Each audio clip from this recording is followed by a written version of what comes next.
அம்மா வணக்கம்மா. அதாவது நான் தஞ்சாவூர். இப்போ ரோட்டில் ஹைவேல வரும்போது இந்த 18 சித்தர்கள்னு சொல்லி கோயில் போட்டுருந்துச்சு. சில யதார்த்தமாக என்னக்குன்னு பார்த்தா கோயில் இங்கே திருத்தலம் வந்திருக்கு. சரிங்களா, இந்த கோயிலோட வரலாறு பற்றி எனக்கு தெரியல. சரிங்களா. இது வந்து சிவகங்கை மாவட்டம் கீழடி கிராமம். கீழடி கிராமத்தில் வந்து அருள்பாலிக்கு 18 சித்தர்கள் கோவில். இந்த கோயில என்ன சிறப்புனா 18 சித்தர்களையும் ஒரே இடத்துல தரிசனம் பண்ணலாம். ஒவ்வொரு சித்தருக்கும் ஒவ்வொரு நட்சத்திரம். நம்ம நட்சத்திரம், நம்ம வீட்டில் உள்ளவங்க நட்சத்திரம், நம்ம புரிய நட்சத்திரம் எந்த சித்தர்னா அவங்கள வந்து நம்ம வந்து இங்க குருவா ஏற்றுக்கிட்டு வழிபடுறது வந்து இங்க சிறப்பான விஷயம். அது போக வந்து இங்க பொது வழிபாடுனா பூசாரி கிடையாது. நீங்களே கொண்டு வர்ற கத்தி, சூடம், பூவு, நெல்லிக்காய், மிட்டாயி, வாழைப்பழம், இது எந்த ஒரு பிரசாதமா இருந்தாலும் உங்க கையாலே சித்தர்களுக்கு வச்சு வணங்குவது இங்க சிறப்பான விஷயம். அது போக வந்து இங்க வந்து நட அடைக்கிற டைமிங் கிடையாது. காலைல 6 மணிலேருந்து நைட்டு 9 மணி வரை எப்பவுமே நட திறந்துதான் இருக்கும். இங்க நம்ம நட்சத்திரத்துக்குரிய சித்தர்களுக்கு வந்து வந்து குருவாயத்துக்கு வணங்குறது சிறப்பான விஷயம். அது போக இவங்க எல்லாம் குருமார் நாள். சித்தர்கள் என்றாலே குரு. இவங்களுக்கு உகந்த நாள் எதுன்னு பாத்தீங்கன்னா வியாழக்கிழமை வந்து இங்க குருவாரனால இங்க அகத்தியருக்கு அபிஷேகம், ஆராதனை, அலங்காரம்லாம் நடக்கும். அன்றைக்கு ஒரு நாளைக்கு மட்டும் மத்தியானம் அன்னதானம் ஏதாவது விரட்டி சாதம் போடுவோம். இங்க வந்து உங்கள் சித்தருக்குரிய நாளான உங்கள் கல்யாண நாள், திருமண நாள், குழந்தைகளோட திருமண நாள், பேரம்பேத்தியோட திருமண நாள், பிறந்த நாள் அன்றைக்கு உங்க நட்சத்திரக்குரிய சித்தர்களுக்கு வந்து உங்க கையாலேயே அபிஷேகம் பண்ணலாம், ஒரு அலங்காரம் பண்ணலாம். வீட்டில் ஏதாவது நெய்வேத்தியம் செஞ்சு கொண்டு வந்து இங்கே வைக்கலாம், இல்லாட்டி ஒரு ஸ்வீட் பாயிண்ட் வந்து வைக்கலாம். அதுக்கு வந்து இங்கே முழு சுதந்திரம். உங்களை வந்து நீங்கள் சுதந்திரமாக வழிபடுறதுக்குரிய இந்த ஸ்தலம். அது போக வந்து இப்ப நீங்க நிக்கிற இடமே மிக புனிதமான பூமி. இதிகாசங்களான ராமாயணம், மகாபாரதத்துக்கு நெருங்கிய தொடர்பு உண்டு. எப்படின்னா மகாபாரதத்துல பஞ்ச பாண்டவர்கள் 5 பேர்ல ஒருத்தர் அர்ச்சுனர். அவர் வந்து ஒரு வருஷம் அந்நியாவாசம் இருந்ததே இந்த ஊர்ல தான் என்று வரலாறுகள் சொல்லப்படுகிறது. அந்த அந்நியாவாசம் இருக்கும் போது சிவ வழிபாடு செய்யணுன்றதுக்காண்டி அர்ச்சுனர் கையால் பிரதிஷ்டை பண்ண சிவன் அவர் பேரே அர்ச்சுன லிங்கேஸ்வரர். அந்த சிவனை தரிசிக்கத்தான் பல சித்தர்கள் வந்து அகத்தியர், ரிஷிகள், முனிவர்கள், தேவாதி தேவர்கள் அனைவருமே இந்த இடத்துல வந்தனால இந்த 18 சித்தர்களுக்கும் இங்கேய ஆலயம் எழுப்பி மக்களோட பயன்பாட்டிற்காக நம்ம கொண்டு வந்திருக்கோம். மக்களோட பயன்பாட்டிற்கு கொண்டு வந்து அவங்களோட கஷ்ட நஷ்டங்கள் இந்த சித்தர்கள் காலடியில வச்சுட்டு போனோம்னா அவங்களுக்கு உடனே நிவர்த்தியாகும். ஒரு வேண்டுதல் வச்சுட்டு போனாலும் நிவர்த்தியாகும்ன்றத ஐதீகம் கூடப்படுகிறது. அது போக ராமாயணத்துல வந்து ராமர் சீதை 14 ஆண்டுகள் வனவாசம் போகும்போது இந்த வழியா கடந்து செல்லும் போது இங்க கொஞ்ச நாள் தங்கி இருந்திருக்காங்க. அதற்கு சாட்சியாக தான் இந்த ஊர்லயே ராமர் சீதை கோயில் கிராமத்து கோவிலாக பராமரிச்சுக்கிட்டு வர்றாங்க. அது போக கட்டுமானம் வந்து 2016ஆம் ஆண்டு தொடங்கப்பட்டது. அன்றையில இருந்து இன்றைக்கு 2025 பிப்ரவரி 28ஆம் தேதி வரைக்கும் காலையில கருட தரிசனம் கண்டிப்பாக பக்தர்களுக்கும் தரிசனம் கிடைக்கும். எல்லாத்துக்குமே தரிசனம் காலையில கருடோட தரிசனம் எப்படினாலும் கிடைச்சிடும். ஒருவேளை ஒரு டைம் வருவாங்க, இல்லாட்டி 2 டைம் வருவாங்க, ஒரு இது வரும், இல்லாட்டி 2-3 ஒவ்வொரு சம்டைம் 2-3 தரிசனம் எப்படினாலும் மக்களுக்கு கிடைச்சிடும். அதுதான் இங்க உள்ள இந்த கோவிலோட சிறப்பே. கருட தரிசனம் டெய்லி உண்டு. அதுதான் இங்க உள்ளோட சிறப்பே. அது போக வந்து நாங்களே ரெடி பண்ற பஞ்சகவ்ய விளக்குனா பசுமாட்டோட சாணம், பால், தயிர், நெய், கோமியம்.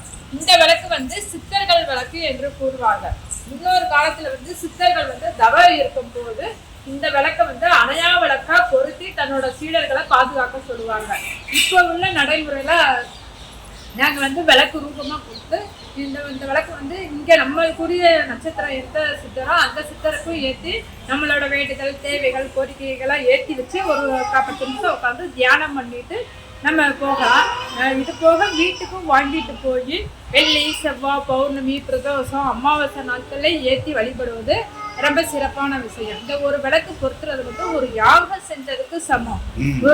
ஒரு புது வீடு கட்டினாதான் நம்ம யாகம் வளர்ப்போம். நம்ம 10,000 15,000 கொடுத்து நம்ம யாகம் வந்து டெய்லி விளக்க முடியாது. இந்த ஒரு விளக்கு பொறுத்தனாலே யாகம் வளர்த்ததுக்கு சமமாக சொல்லப்படுகிறது. இந்த விளக்கு பொறுத்தனாலே வீட்டில் அஷ்டலட்சுமிகளும் குடியிருக்கும், நம்ம குலதெய்வத்துக்கும் அவளோட கிடைக்கும், எல்லா இதுவுமே இருக்கும். தீய சக்திகள் எதுவுமே வீட்டில் இருக்காது. இதுதான் இந்த விளக்கோட சிலை.